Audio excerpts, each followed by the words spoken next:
Hi YouTube, it's Janelle here. It's been a little while since I posted, and that's just because school started up. It's the fall, and those of you who follow the channel know that I work in education. So when school starts, I work a little bit longer than I usually do and really kind of put all my energy towards making sure that the school year starts off strong.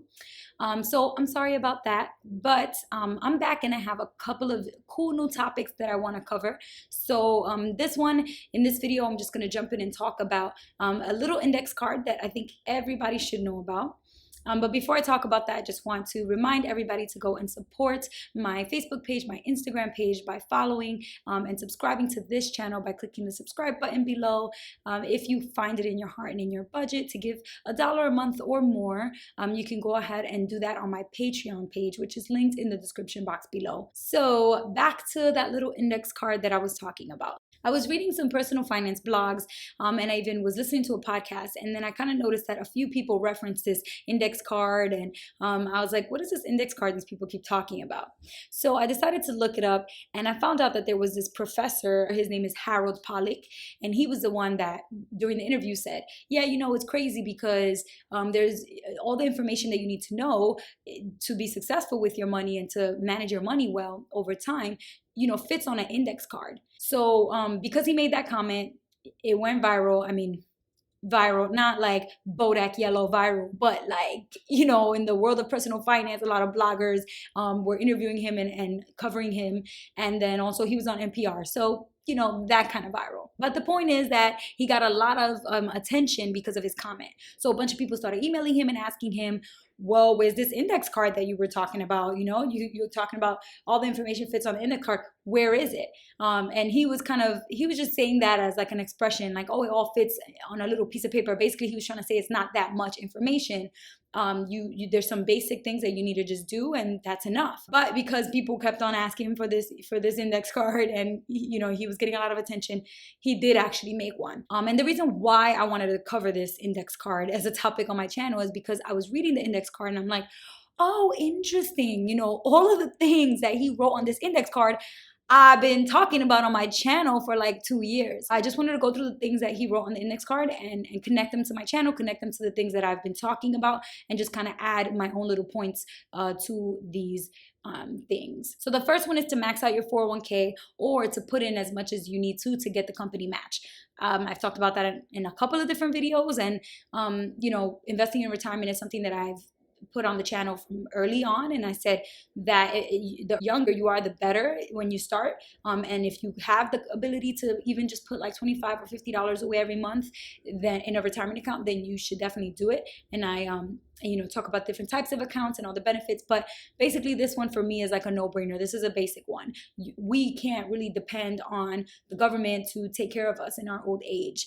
This is not that kind of time anymore. The government is in a lot of debt, especially considering a lot of the things that have been happening politically very recently. So it doesn't seem like it would make sense for people to really bank on that kind of support. Like Social Security funding is only going to do so much for you, and then at a certain point you kind of need to have something for yourself. So the earlier you start, the better. And also because you can take advantage of interest growing over time, compound interest, which I've talked about on the channel a lot. So that one is pretty straightforward. He mentions that it's important to buy inexpensive and well-diversified funds. There's so many different ways you could invest your money, but just keeping it simple and picking a fund, and then for whatever year you plan to retire. So like if you want to retire in 2041, then you would invest in a Vanguard Target 2041 fund.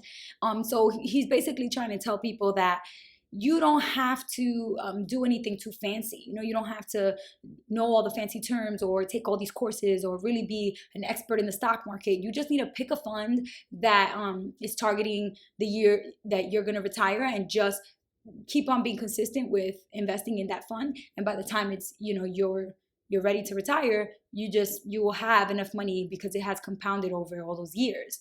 So I've talked about that on my channel as well, but I also just think it's really important for people to start thinking like that, because I know where I grew up from, and a lot of the people that I grew up with don't know anything about investing, don't even think investing is something that is available to them. They think that's not accessible to me. That's not something that the amount of money that I make, I can't do that. That's for rich people, or that's for people that have a lot of money.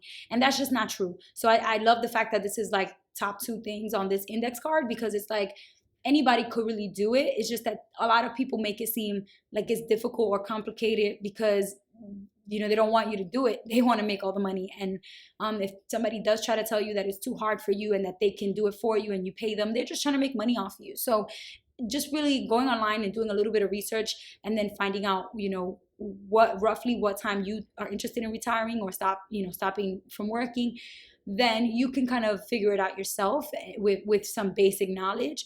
And so I really like that, because this is empowering anybody to do this, not rich people, not people who know about the stock market or are experts. Just literally anybody can do it, and can do it for pretty cheap, if not for free. His next point is never to buy individual securities. So that basically means don't sell or buy individual stocks.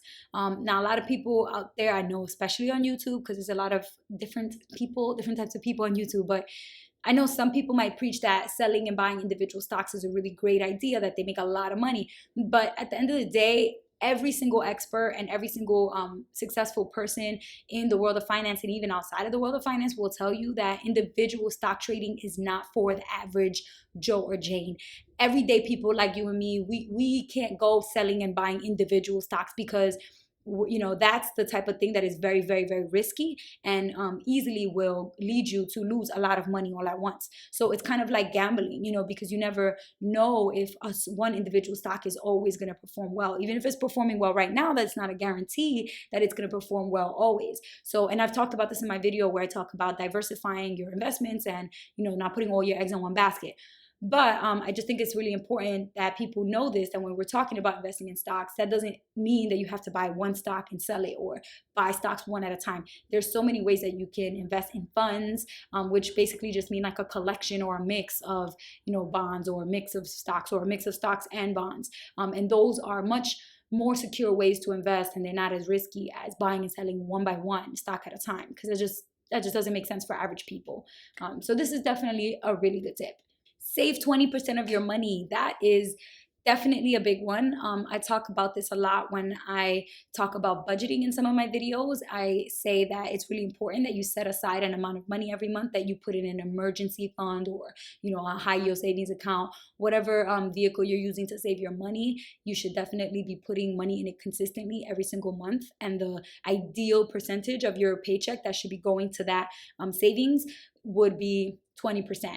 Now, some people do 10%, some people do 15%, maybe you might do 12%, whatever works for you and whatever you can afford. But you should definitely be trying to do as much as you can up towards 20%. If you can save more than 20%, then that's even better. And I have a video that I put out like a year ago where I talk about exactly how I go about making sure I can save half my income. And that comes with a lot of sacrifices. So you will see that there's a lot of crazy things that I do, like, meal prepping and sewing clothes for fancy events instead of spending hundreds of dollars on dresses, and just all kinds of things that I do to make sure that all those hundreds of dollars that most people spend, I'm actually saving and putting them away. So yeah, definitely have always been suggesting to people to save as much as they can and increase your savings rate and all that kind of stuff. So this one is, to me, again, like kind of like a no-brainer, and definitely really, really important. Next, he talks about how you need to pay your credit card balance in full every month. And this one, again, for me is kind of like, duh. Although a lot of people don't do this, because not necessarily because they don't know they're supposed to, or because they don't feel like they can. It's just because they don't necessarily prioritize it, or maybe they can't afford to. So if you use your credit card for like a big emergency purchase and then you're paying it off slowly, that's actually fine. If it was a legitimate emergency, I don't really see a problem with that, as long as you have a plan and you know the day that you're going to finish paying off that credit card. So basically the day that you're going to be debt free. If you don't have a plan and you're just like sending as much as you can whenever you can every month, and you're like, maybe I'll be done paying it in like 8 months, maybe next year I'll be done, I don't know, that to me is more of a problem, because it means that you're just kind of living paycheck to paycheck. You're not really budgeting. You don't have an idea of when you're going to be getting rid of this debt, and you're probably getting charged a bunch of interest on that credit card, where if you started actually making a plan and pushing as much as you could to pay it off every month, you would reduce the amount of interest that the credit card company is making off of you, and then you would be done paying off that debt much sooner. So again, that kind of lifestyle comes with a lot of sacrifices and stuff, but at the end of the day, for me personally, I think it's worth it, and I always recommend it to people, because when you're younger, it's always easier to do something like that rather than when you're older. When you have kids, when you have a family, when you need to pay a mortgage and things like that, you can't really make sacrifices with your money the way you can when you don't have no kids, you don't have a husband or a wife, you don't have a mortgage yet. You know, there's a lot more flexibility and different ways that you can kind of use your money the way that you want, and not necessarily the way that is required of you by your family and by different things that you know have put in place, or people that you're supporting or whatever. So the sixth thing that he put on this index card is that you need to maximize tax advantage accounts. And I think this one is definitely very important. I've talked about like Roth IRA accounts, which focus on retirement, but you can also take out your money that you put in it at any time after 5 years of opening the account. So it's a little bit more flexible than a regular, you know, traditional retirement account. But also he talks about 529 and other different types of accounts. So I think that it's really important for people to know that there's a lot of different options out there for you to make your money grow over time, and they're not that complicated. Like they're kind of tricky, and it is important to learn about them, but it's not so complicated that an average everyday person can't do it. And I think that's why this index card is so cool to me, because like you could literally write this stuff on an index card, and if it's here, then anybody can do it. But the issue is that when I read the index card, I'm looking at this language, I'm like, most people, like average everyday people, like, you know, people that I grew up with, people like me, people like you, don't necessarily know what all these things mean. So when I read it, it's like, you know, tax advantage, saving vehicles, Roth, SEP, 529 accounts.